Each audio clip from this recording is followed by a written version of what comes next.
Hey, Trojan family, what is up? Welcome to USC LAFB Live, noon Pacific time, Tuesdays and Thursdays.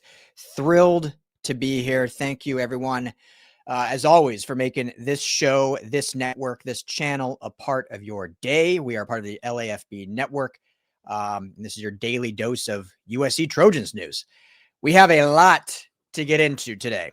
I've always wanted to have this, like the stack of papers, those live shows. A lot to get into today. For those of you that joined us on the call-in show last night, myself and Tim Prangley, thank you very much. Always good to see you. Tomorrow night, 7 p.m., call-in show again, twice weekly. You'll see the Madman and Tim. I'll be back Thursday at noon, and we'll have a preview show up on Friday. So it's Notre Dame week. USC absolutely proved themselves against Michigan in a, some are saying statement game, some are saying impressive win.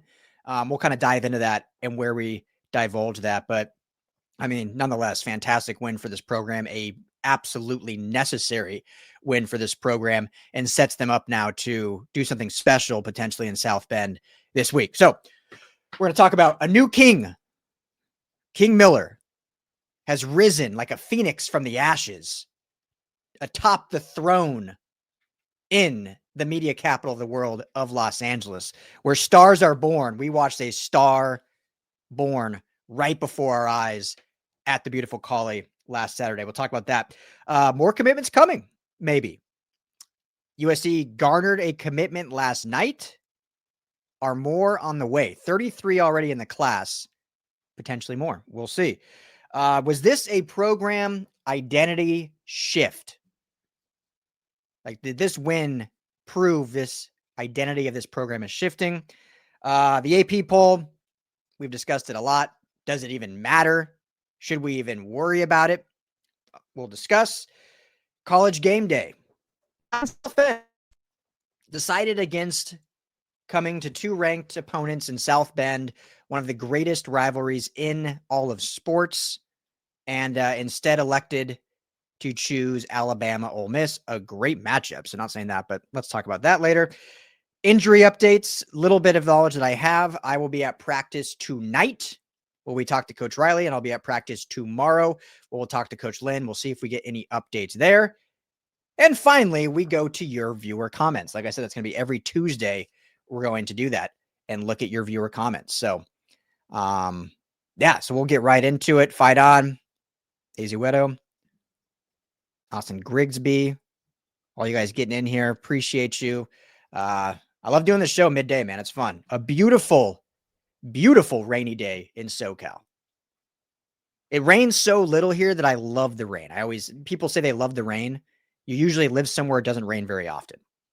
Like, I don't know if people in Seattle love the rain. Maybe they don't hate it. That's why they live there. They probably don't love it. I love it because it rains here like 10 days a year. So that when we get that, it's a nice break. I had my window and door open all morning with my cup of coffee, wearing the flannel. So can't complain. All right, King Miller. What an absolute performance from King Miller. You lose Wayman Jordan. Well, first you lose Eli Sanders, RB2. Let me turn these notifications off. Otherwise, I just get blown up all show. And you can probably hear pinging. So my apologies. So Eli Sanders, basically one snap, little out pass, little dump off pass, comes up a little gimpy on the sidelines, didn't look serious, but did not return in the game. And now we're hearing it's season ending injury. Heart breaks for that kid. He's a redshirt senior, past the point of, medical redshirt, any of that. So I believe, don't quote me, but I'm pretty sure he's past that point. So, your heart breaks for the kid that likely will see the end of his collegiate season. So that happens. Wayman Jordan goes down kind of just before the half. And he's now, we'll talk more in the injury segment, but he's now likely out 4 to 6 weeks. So then you really have the only running back dressed. I believe there was one other walk-on dress, but King Miller, who we've seen this season sparingly, was the only other running back dressed. And he comes in and absolutely dominates. He ends up, for his performance, 18 rushes, 150 plus yards, touchdowns. He's named the Big Ten Freshman of the Week. He is a redshirt freshman. The Burlsworth Trophy Walk-On of the Week. The Paul Hornig National Player of the Week. And the accolades keep stacking. And I assume very soon no longer a walk-on and will be a scholarship athlete for the USC Trojans and probably start receiving some NIL money. Especially with a name like King Miller. I mean, advertisements speak for themselves. If you're an ad company, this guy keeps this up, that's the kid you're going to, just with that name alone. But the way he runs it, he's not a big dude, right? But he's really, Coach Riley talked about him yesterday on Trojan Live and just talked about his commitment, his dedication, showed up after, being a priority walk-on in 24 last year and was a little bit out of shape and then just really dedicated himself to the program, dedicated to putting in the work. And since last season, Coach Riley said he's been popping off in practice. So while we are all surprised by this new star that's been born before our eyes, the team really isn't, because they've been seeing it in practice week in and week out, and the maturation that he's had since being a freshman last year, obviously a redshirt freshman this year. And we're just seeing that work ethic and that vision. You can see the vision because, again, the body size is not huge. He's got good speed from what I've seen. He's got really good speed, but he's not as fast as like Eli Sanders with that true breakaway, but certainly fast enough. But the vision between the tackles and the way he's able to crease some of these runs. You see they're running a lot of counter right now, which I love seeing. Lincoln Riley and USC run a lot of counter and pulling a lot of guards. But the way his vision and zigzagging between the tackles and able to hit those crevices, those tiny creases, I think is it's just been special to watch. And he runs like Wayman Jordan with similar size to Eli Sanders. So I'm excited to see this next challenge. Sometimes when teams don't have a lot of tape, that's when kind of guys go off just because they're not really expecting it. So Notre Dame now will have plenty of tape on King Miller. He's had some big runs before Michigan, and then obviously was the focal point of the offense against Michigan. So now we'll see how he's able to perform against a staunch Notre Dame defense that has been pretty dominant against the run. I'll get more into it kind of on Thursday's show once we're really doing a Notre Dame preview. But, last week, again, not the greatest competition in NC State, but I think it was something like 2 point something yards per carry. I think Boise State, they held under 2 yards per carry. I think their best, I think Texas A&M averaged like 4 yards per carry. So, definitely a really good run defense. So we'll see what this offensive line could potentially do. And then now that King Miller is pretty much the featured back, what that will look like going up against. Now, all indications are Brian Jackson now, who came in and everyone's heard about, I need to dive into it, but, came in from street clothes and USC ended up getting fined for that, but did have 5 carries, had the touchdown. He's been battling turf show. All indications is, he'll be good to go, or the kind of out of necessity, he will be good to go. And so you have what's kind of ironic about this is you go from the thunder and lightning of Wayman Jordan, Eli Sanders, to now the thunder and lightning of Brian Jackson and King Miller. Brian Jackson is that big booming back who I think has more elusive speed than people give him credit for. We just haven't seen a ton of it. He's always been kind of known as the goal line back. He was a true freshman last year and a sophomore this year. So I think hopefully we can now see that. We're going to have to see it more for the rest of the season with how long the starting backs are out. And so we'll get to see him more as a 3-down back and how he can spell King Miller. Because as good as King Miller is, and as excited I am to see him, like his body size, you don't want to have 18 carries every game, especially against teams like Notre Dame and Nebraska the following week after the bye. Not saying he can't do it, but hey, if you can have 14, 15 carries for King and 12 to 13 carries for Jackson, that's going to bode a lot better long-term, where we've seen these guys now getting injured.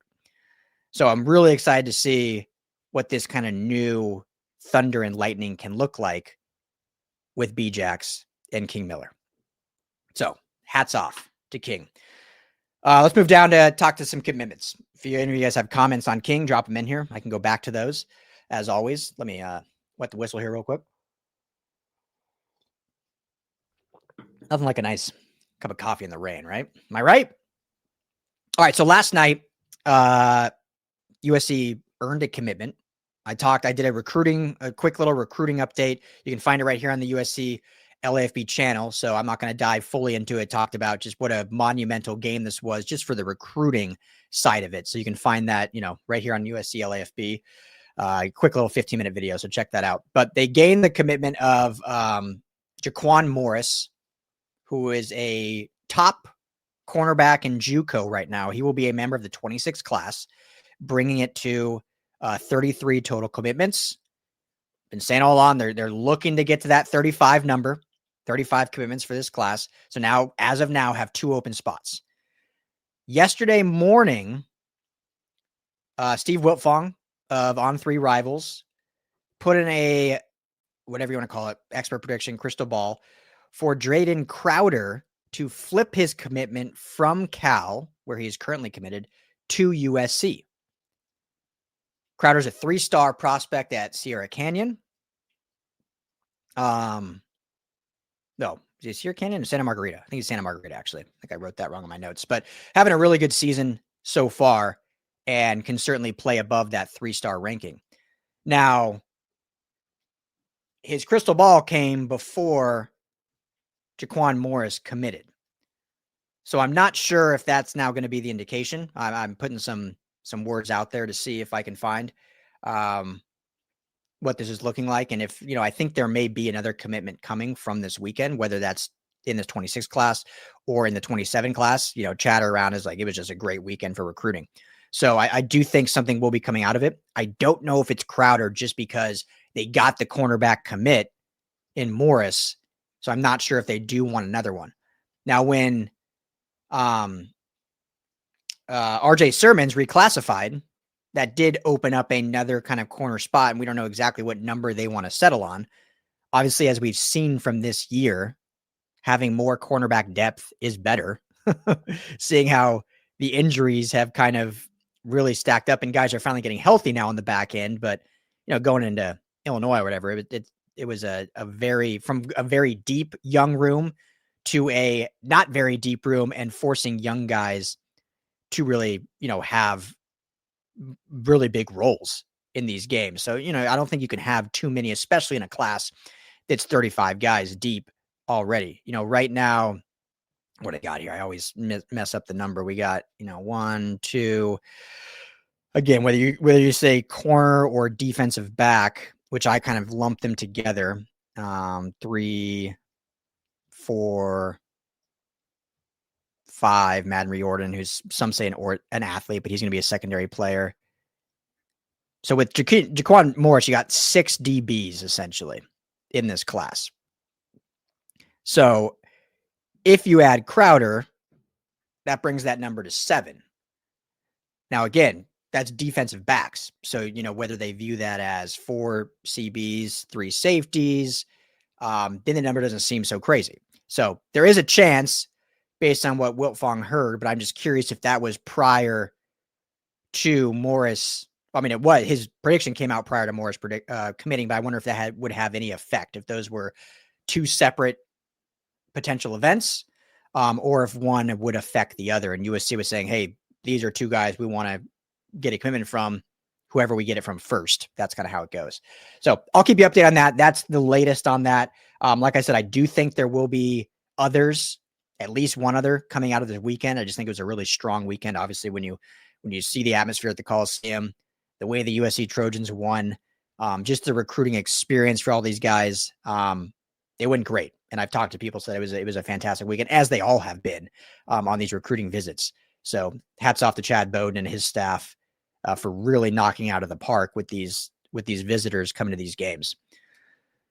All right, let's talk about the program's identity now, because this was a game that, I don't want to go as far to say a defining win, but it's up there.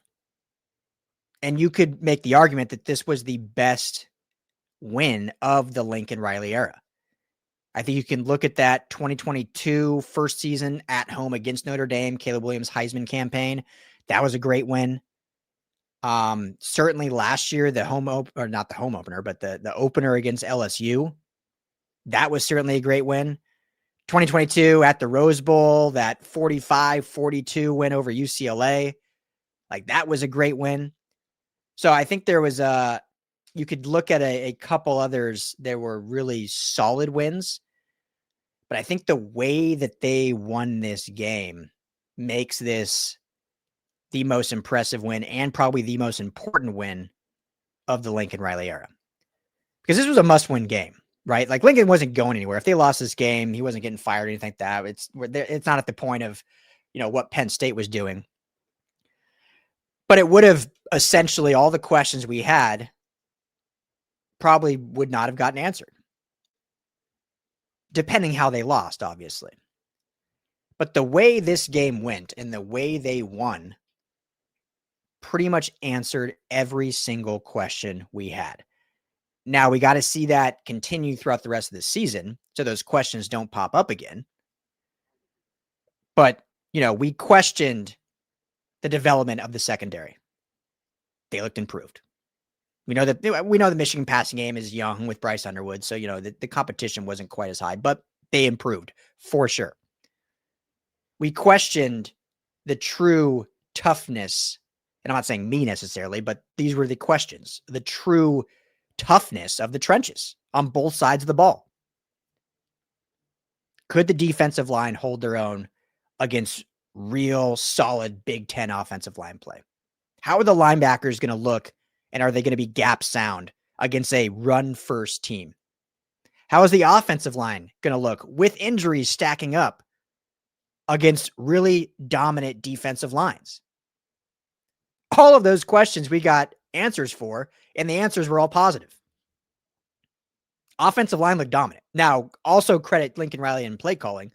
I mean, he was dialed in on not letting his quarterback take any unnecessary hits and getting the ball out of his hands quickly.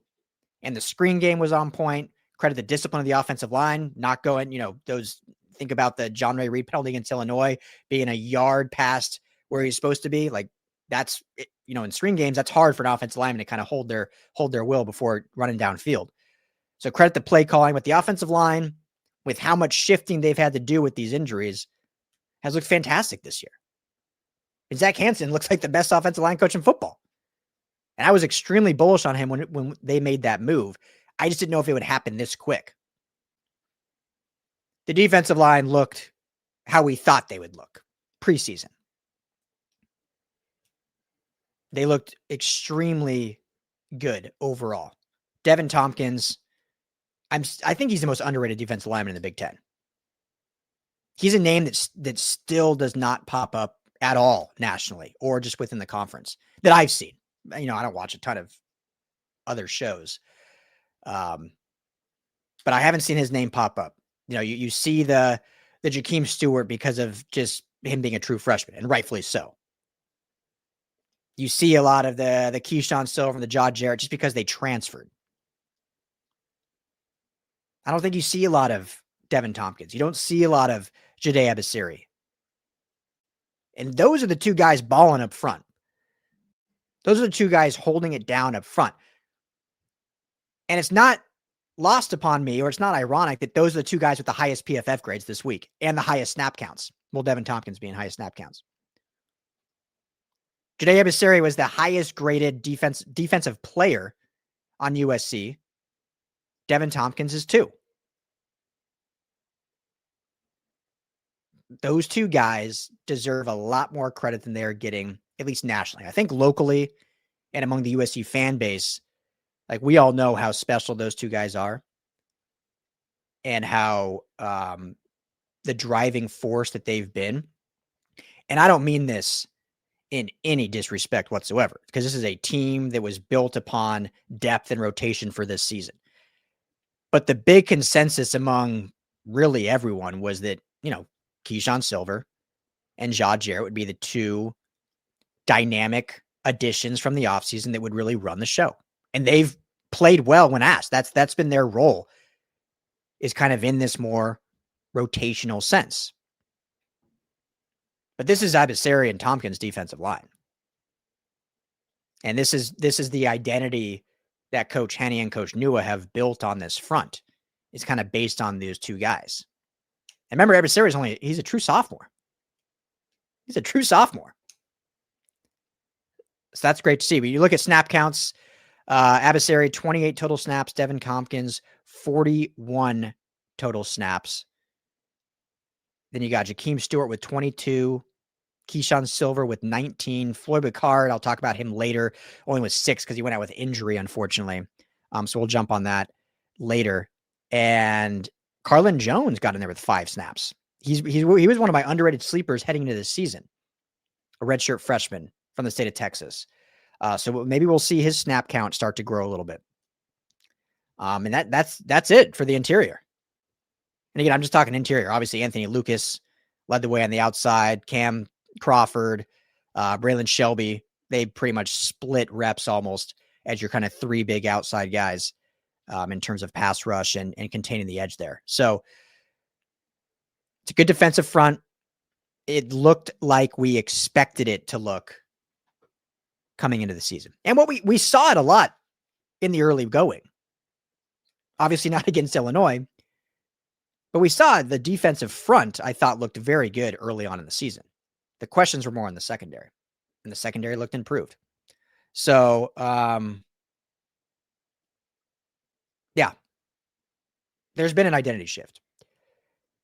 And we said this, did we say going into it? Was it on I think it was on the Victory Sunday show.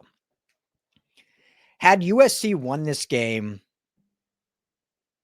42, 41, I mean, even 31, 28, a little bit of a shootout, just because of the style Michigan plays, you're probably not going to, it's going to be tough to get to that 40s number just because of, the style of play running the ball is making it less possessions, right? But if they would have won that way, one possession game, it would have been a great win still. No doubt about that. But it would have still left those lingering questions. Like, can this team long-term play the brand of football that is required to win on the road, win in the trenches, and dominate in the Big Ten? We got to see it extend, but the way they played on Saturday, that is bully ball Big Ten football. And that translates to on the road. That style of play translates to South Bend, to Lincoln, Nebraska, to Eugene, Oregon.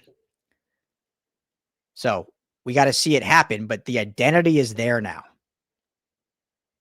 That was not a soft football team on Saturday night, not even remotely.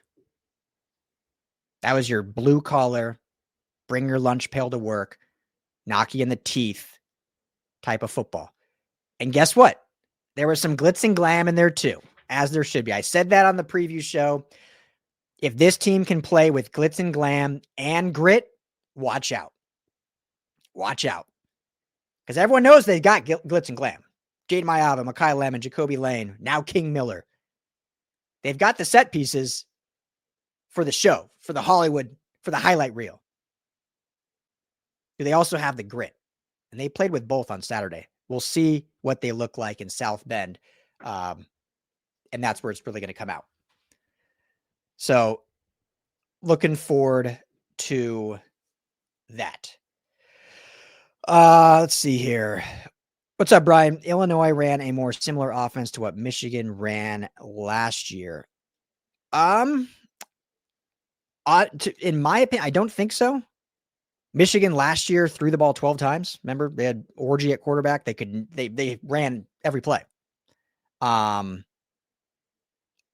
Maybe there was some running schematic styles similar. I'm trying to think back. But it was a very different type of game. I mean, Illinois ran the ball well. They did everything well on offense, right? USC couldn't stop them all, but Luke Altmaier had a fantastic game.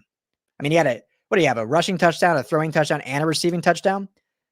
The whole trifecta. So to me, it was a very different game because they were able to be effective with a really talented quarterback in Luke Altmaier, where Michigan last year essentially was playing wing T. Like, they didn't have a quarterback remotely. But the running games, I think were a little similar in how downhill they were able to run. And that's just what you can do when you're beating the defensive line off the ball, which USC obviously did not let happen in this game, which is why they were able to dominate the line of scrimmage. All right, let's move to the AP. So, we're a few days removed. Everyone knows AP is out. USC comes in at 20. Notre Dame sitting at 13. So a nice top 25 matchup here for just a great rivalry game. And I'm not going to get too much into this. I've talked about it before. But the frustrating thing about the AP poll, and there's a lot of frustrating things about it, obviously. But what's frustrating is you have those that say it doesn't matter. But then in reality, it is the barometer for creating every narrative, every future ranking, and is what is specifically used for resumes, for legacy, so on and so forth. So sadly, it does matter a lot. Now, if this isn't even specific to USC, but if you're a team like USC, you just win out, you're fine. So I don't think it matters like that. I'm not saying it that way. Like, they're not going to get screwed over if they just went out. Like, they went out, they're in Big Ten championship, they're in the college football playoff. But it matters when we get down to these kind of nitty gritty and these conversations and these narratives. And here's an example for you. So right now, there are 10 SEC teams in the top 25. There are 5 Big Ten teams. Now, I'm not even going to go down the list of all those, and I don't got time to compare them all. I got more important things to do. But I think I haven't seen anything that tells me there should be 10 SEC teams in the top 25. Right? I mean, I don't know any logical person that really thinks that. Especially when you have some of these top tier teams, top tier SEC programs in the top 15, that their best win is against like South Carolina. Like all of them all of them have beaten South Carolina. And that's their best win. Maybe that tells you South Carolina is not that good. But by doing this now, by having 10 teams for the SEC in the top 25, I'm sure you guys have all seen it, or at least anyone on social media. Now you have everyone out there. Oh, wow, look at Oklahoma. They play a top 25 team the whole rest of their schedule. Look at Alabama. They got 4 top 25 matchups the rest of their schedule. And then you look at a Big Ten team and it's like, okay, they got 2 top 25 matchups. That's so skewed. It's a ranking created by people that don't watch all the games. We know that. That's a fact. There was an AP voter this week that had Michigan still at 17 and USC out of the top 25 after USC just dominated Michigan 31-13. And yet we use that ranking to prop up these narratives of, oh, this team now has 5 top 25 matchups down the stretch. Sadly, it matters. It has impact. Remember the graphic that was showed at this game? And I'm not even saying this is like an untrue graphic by any means, but it was something to the tune of, I don't remember the numbers, but like it was Lincoln Riley at Oklahoma was, I'm making it up, was 10-3 against top 25 opponents. And since at USC is 4-11 or something. So that's a narrative and a legacy based on a ranking system that is so skewed and so biased and doesn't make any sense. And people just throw in teams at their leisure to be in. It's quite, I don't want to say infuriating, but it's just, it doesn't make any sense because it literally does not make any sense. And people will criticize it, but then at the same breath, use it as a narrative. Look at how good, look at how tough the SEC is. Man, every week you're playing a ranked opponent. Because look who's making the rankings. Is South Carolina a quality win? Apparently, if you're in the SEC, it is. I want to see South Carolina and Minnesota play. Minnesota's got no love. I bet Minnesota would beat South Carolina. A 5-1 Washington is not in the top 25. You don't think they can't take down 5 of those top 10 SEC teams? Big Ten goes 5-1 against the SEC in bowl games last year. And this isn't even Big Ten versus SEC. I know I'm making it that because obviously we're the USC show and USC's in the Big Ten. But it's just wild to me how everyone knows the rankings are so skewed and so biased. And yet the powers that be will then use those as their narratives, as their talking points. You know, and when it plays into whatever narrative you want, obviously you're going to do that. So enough about that. We'll move on. I just think it's silly and laughable, to be honest, because I know there should not be 10 SEC teams in the top 25. I'm sorry. Just shouldn't be. Just shouldn't be. And then they beat up on each other, and it's like, man, look how stacked this conference is. It just means more down here. It's just different. And I do actually love the SEC culture and the passion, the pageantry, the history. So I really don't have anything against the SEC. I think it's just how biased things are towards them. And this is all you USC fans know. This is coming from more the Pac-12 than the Big Ten. The Pac-12 always got crapped on by the other two conferences as not even being in the same class. I mean, how many years did we know? Like, if you had to go undefeated in the Pac-12, like not just in your conference for this season, to even get a sniff of the college football playoff. If you lost 2 games, forget about it. SEC so dominant, two losses, you can still get in because of how dominant it is.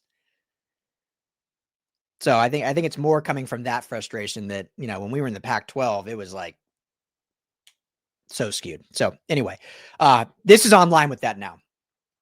So College Game Day announced they will be attending the Ole Miss Alabama game instead of, I mean, I didn't say instead of, but I'm saying it, instead of USC Notre Dame in South Bend. Now, this is a great matchup, so I don't want to say that's not. And I think a lot of people will say they're, they own the rights to the SEC. They're going to prop up an SEC schools. It's a game on their network. To their credit, though, they've been at other games. I mean, they haven't just done SEC. They were in Indiana, Oregon just last week. I think they were at Penn State, Oregon also. So they've been at others. This week and maybe that led into it. They're like, oh man, we've done too many Big Ten games.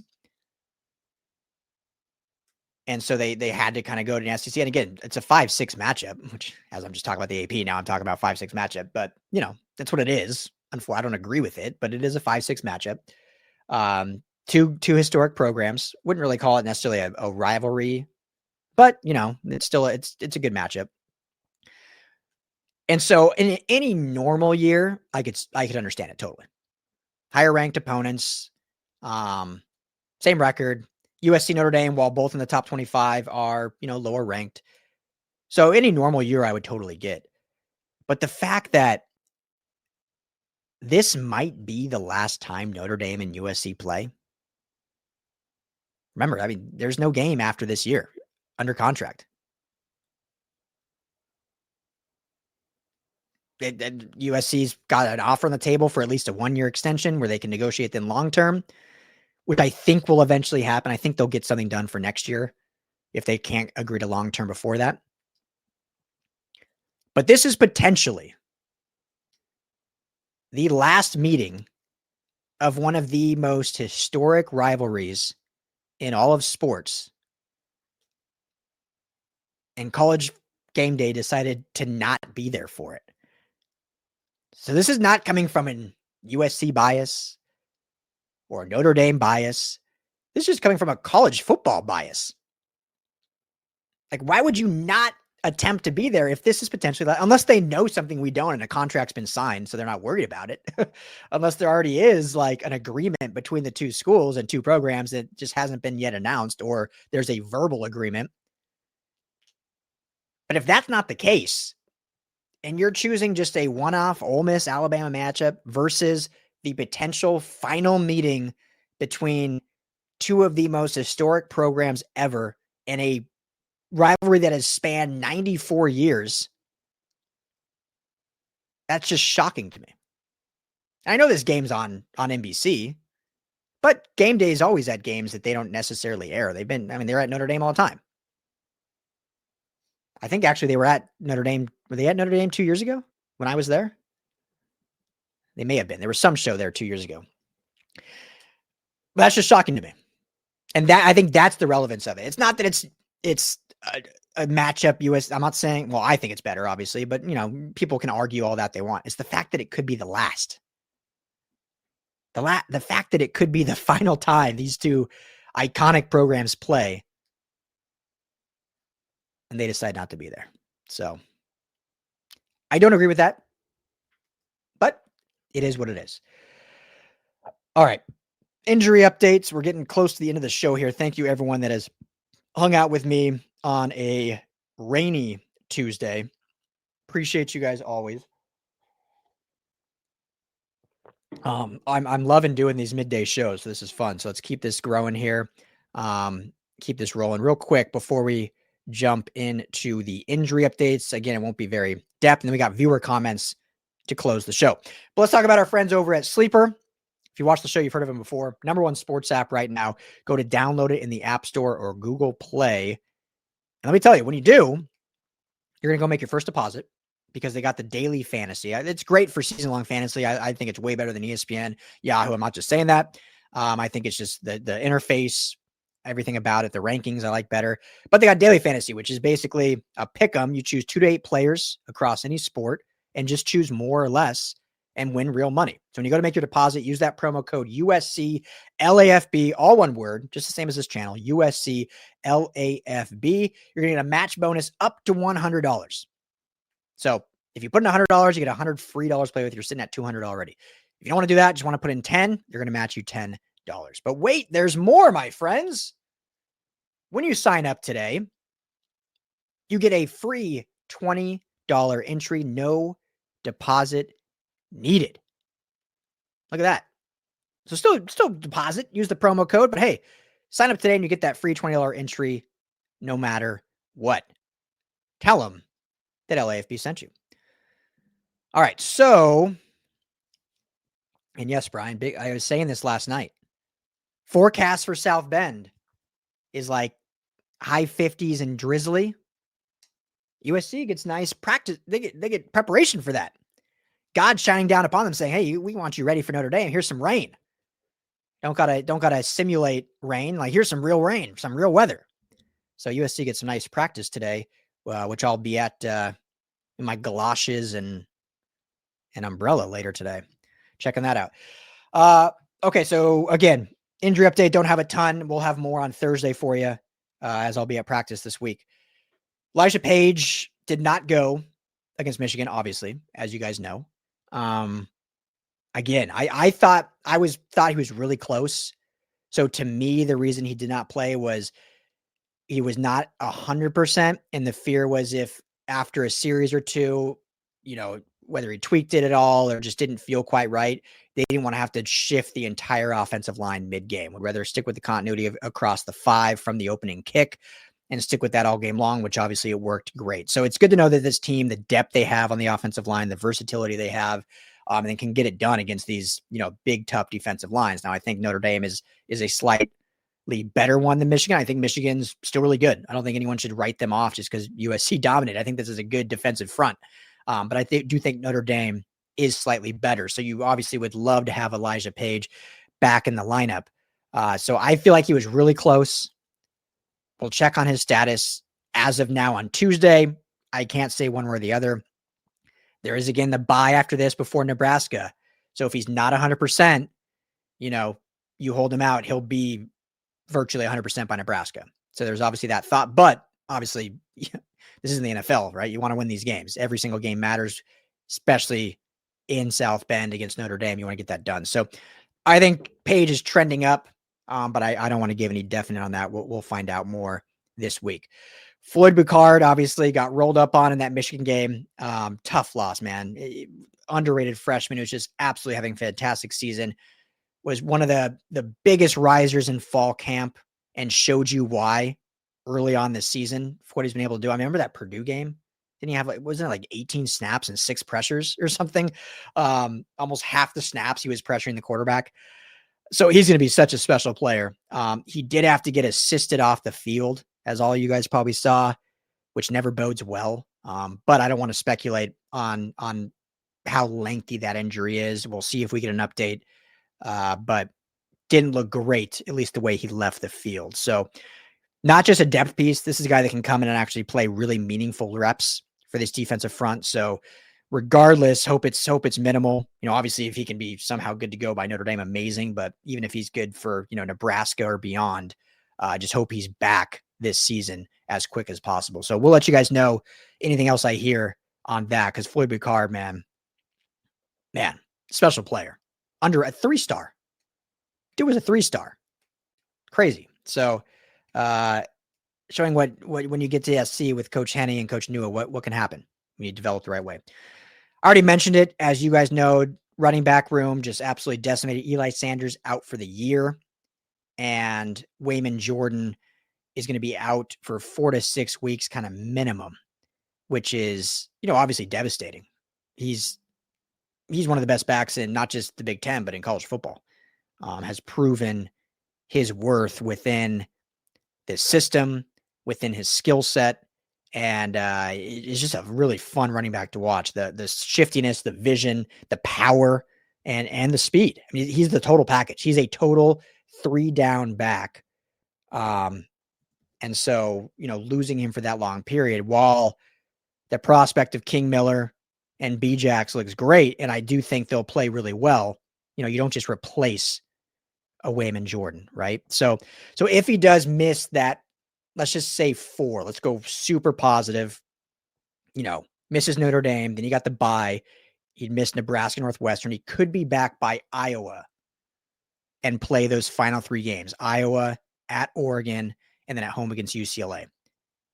If he's on those 6 weeks, he might be back by the final game of the season, UCLA. And then obviously, depending how the season goes, if UCLA or if USC is, playing in the conference game or playing in the playoff, then obviously he would hopefully be back for that. So, small chance he might be done for the year, which is really unfortunate. So hopefully it's in more that 4 to 5 week range and can get him back to finish the season. And obviously, depending how this year continues going for SC, then you have him available for that playoff push, which would be great. But Sanders, unfortunately, done for the year. So regardless, this is going to be the King Miller and B-Jax show. Carson Tabarachi, backup tight end, has some running back experience from high school. We saw him line up, I think, on just 1 snap, kind of at the running back position when, King Miller needed like a breather, being the only running back out there. So we might see him more. I doubt he'll ever run the football, which is always not a great thing when you're kind of using a guy more of just like, hey, we need another body out there. But that's kind of a tell to the defense. Like, oh, they're not going to run on this play because they got this, tight end lining up as a blocker. So, that's not great. We'll see this week if they do actually practice with him taking runs, because the last thing you want to do is tip your hand to the defense and just tell them this is a passing play. So that'll be the one thing to kind of note from tape is if they can kind of, play that chess match against Notre Dame, that if they have to utilize some different formations and different personnel packages, it's not tipping their hand on what the play call is. So those are pretty much all the updates. Jacoby Lane's, fully good to go. Obviously, he played the entire game.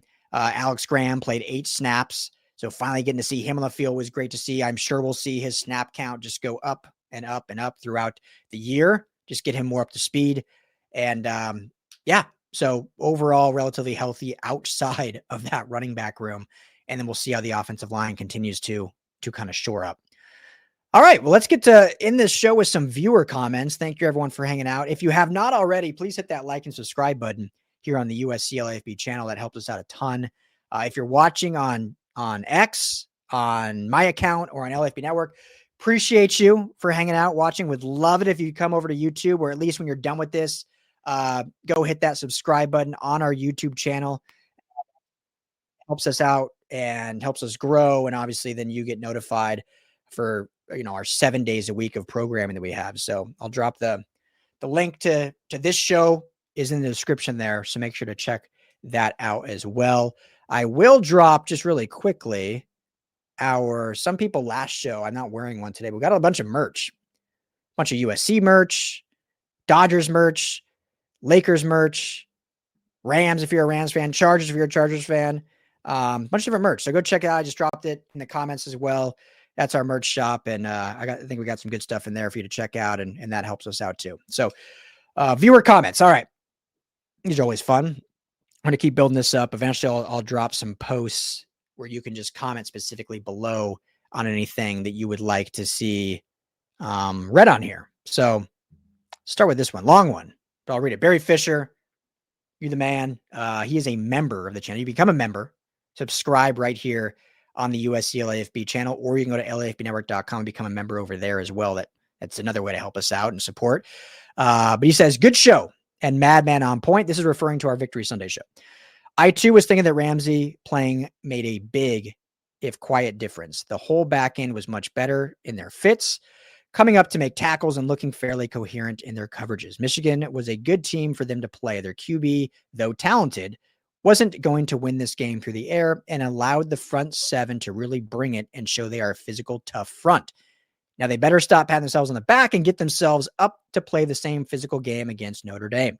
They're coming off a bye week, Notre Dame that is, and I'm sure they are itching to show these SoCal upstarts what toughness is. I think we can take them, but they need to be focused as much as they were on Saturday.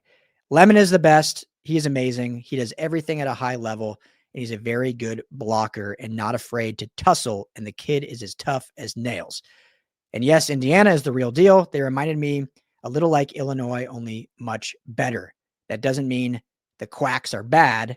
I think that will be the toughest game. Fight on. Fight on, Barry.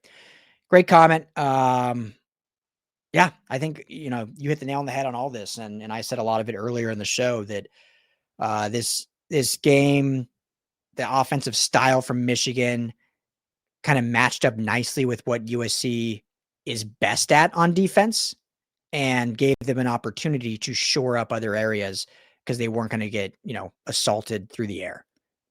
Luke Altmaier did a great job when they played Illinois. CJ Carr, also a freshman. So while he is looking a little bit more polished so far than Bryce Underwood, he still is a true freshman as well. So very young, obviously already has some big game experience for how Notre Dame started off the season.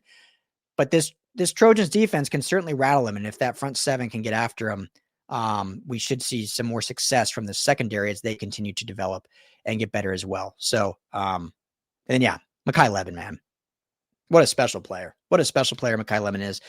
All business too. He's just a great kid. So, I love the success we're seeing, and, he's just a special player. All right. Sack of Mojo Jr. With Franklin out, referring to James Franklin, Penn State might try to poach some of our coaching staff. Do we pick up a few PS players? I guess this means Penn State players in the portal to fill some holes. We're pretty banged up. Let's go fight on. Well, none of this will happen this year. So nothing you got to worry about. You can't, unless I'm missing something, you can't have any in-season transfers or anything like that. Even if any Penn State players decide they're going to enter the portal, it will be after the season. They'll basically sit out the rest of this year and then hit the portal when the portal window is open. Same with coaches. There'll be no, there could be coaching conversations, I'm sure, but no coaching transitions right now. Penn State's got to finish the year how they are. So none of that to worry about. Now, just to coaches in general, I'm sure, first they got to get their head coach, right? You get your head coach first, and then he starts building out his staff. based on all the reporting so far, and this is what I thought anyway, they're going to go after an established head coach who has a pedigree, who has built programs. I don't think they'll go after a first-time head coach. I know immediately there was the thought of Danton Lynn being a Penn State alumni, and obviously they wanted him for their defensive coordinator position last year and ended up getting Jim Knowles from Ohio State. So, but I don't think they're going to go after a first-time head coach. And as much as respect I have for Danton Lynn, and I think the fan base is now back on the Danton Lynn train, he's been a coordinator for 3 years, 2.5 years. So very little experience, and you're going to ask him to now take over a program like Penn State as a head coach. That's a lot to ask. Not saying he couldn't do it, but that's a lot to ask for a program that just paid $50 million essentially to fire their head coach who just was in the college football playoff last season.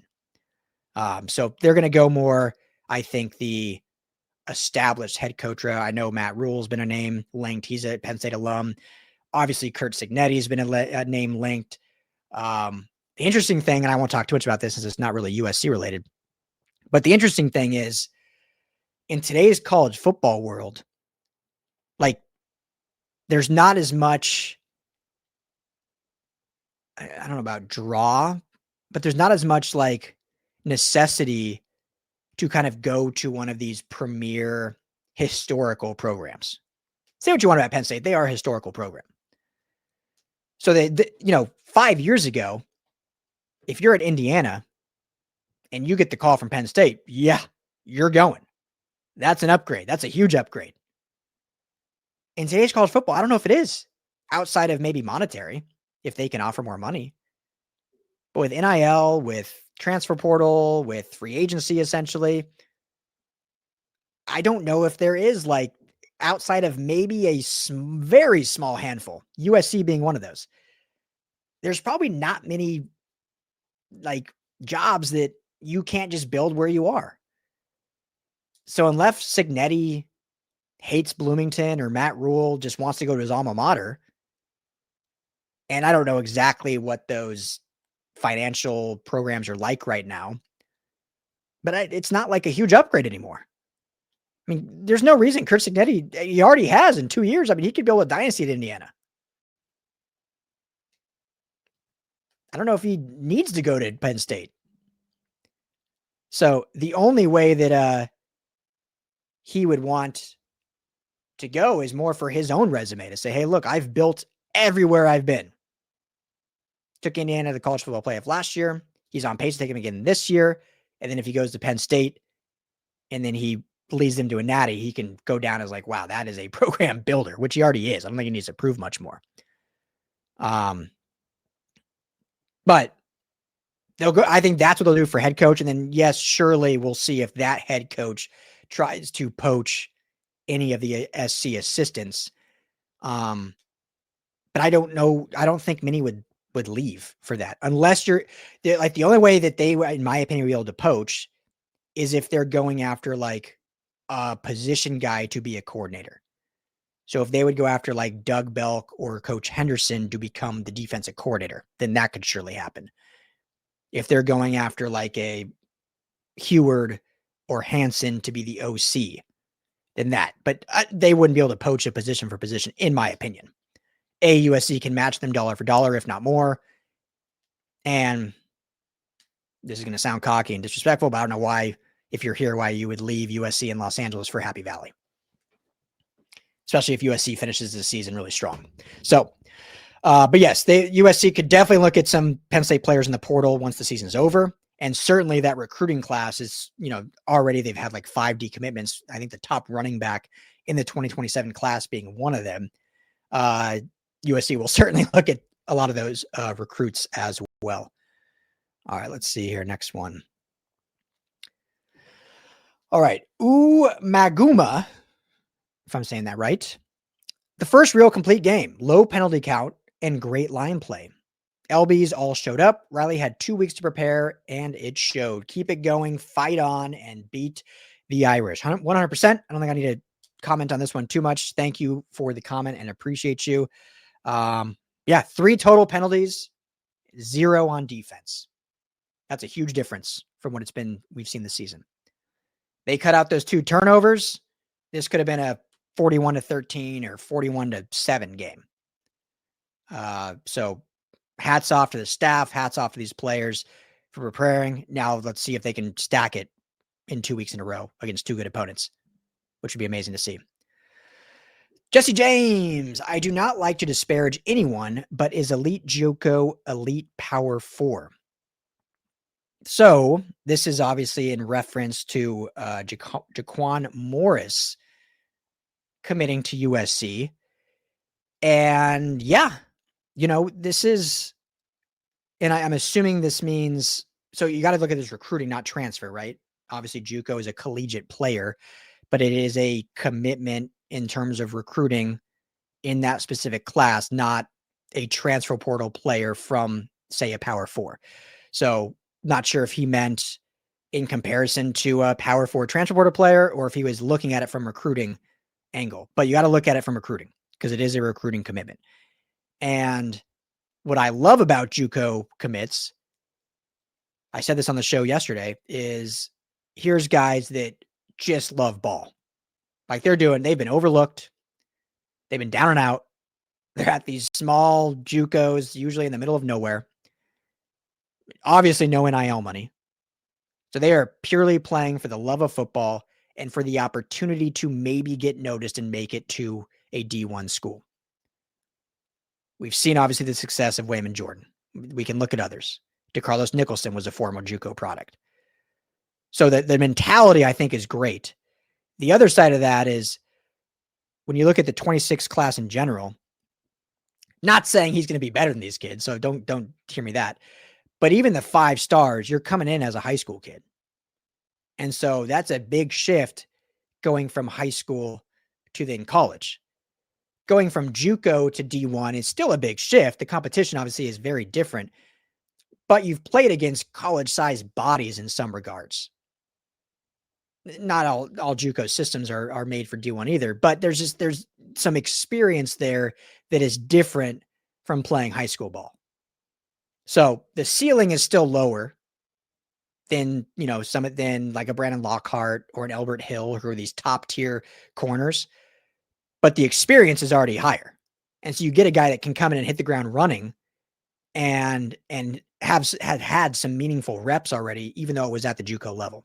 So when looking at it, comparing it to other recruits, yes, you can absolutely say elite, because if he's the top cornerback, JUCO cornerback, then that's going to translate maybe even quicker than a top high school commit, just because the experience level. So great question or comment.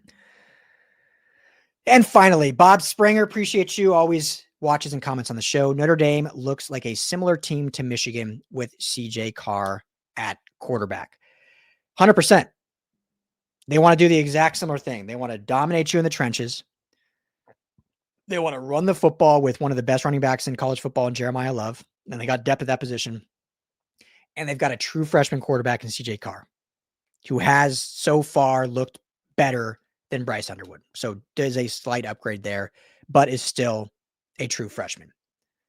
So the game plan is going to be very similar. Now, again, I'll get into more of the statistics and, passing defense versus passing offense and kind of how this team truly matches up later in the week. But the game plan should be very similar, at least defensively. Offensively, we'll see, and especially with the shift in running backs, you don't have the element of surprise now with King Miller. You're down your top 2 backs who you weren't down just last week. So they can game plan a lot better knowing that they're going to be facing King Miller and probably a restricted maybe Brian Jackson. We'll see how much go he gets. So that changes a lot offensively. But defensively, the game plan is going to be very similar. Very similar. We'll see how they enact it. So, well, there you have it. Great show coming up right in an hour. 360 of you guys in here. Love this. Thank you so much for making this a part of your day. Thank you for all those that subscribe and comment and interact as we keep building this LAFB community. So I say it every week. If you haven't already, hit that like and subscribe right here on the USC LAFB channel. If you haven't, go check out LAFBnetwork.com. I just built a message board on there. It's pretty much brand new. It's only me commenting right now. Go check out the message board. We'll drop intel in there. We'll have conversations in there, just like you have with all the other ones, the other great sites like, We Are SC and USC Football, but it's free. No subscription fee. So come and do it. You do have to create an account, but it's super easy, basic. It's just an email and your name, and you're in. So totally free. And we're just really trying to build that up and, continue building our community there. And we have all our other LA sports coverage at LAFBnetwork.com as well. As I mentioned, grab a shirt. You can grab, I think I have it linked right here on the YouTube channel, but you can also head to that link I dropped or just go to the shop button on LAFBnetwork.com. Thank you guys. As always, truly, truly appreciate you. This is a ton of fun. And again, tomorrow night, 7 p.m., Madman and Tim will be back on the call-in show. And I'll be back Thursday at noon with updates from practice, from Lincoln Riley, from Dantlin, from the players we talked to make sure to tune in to that. Thank you. And as always, fight on.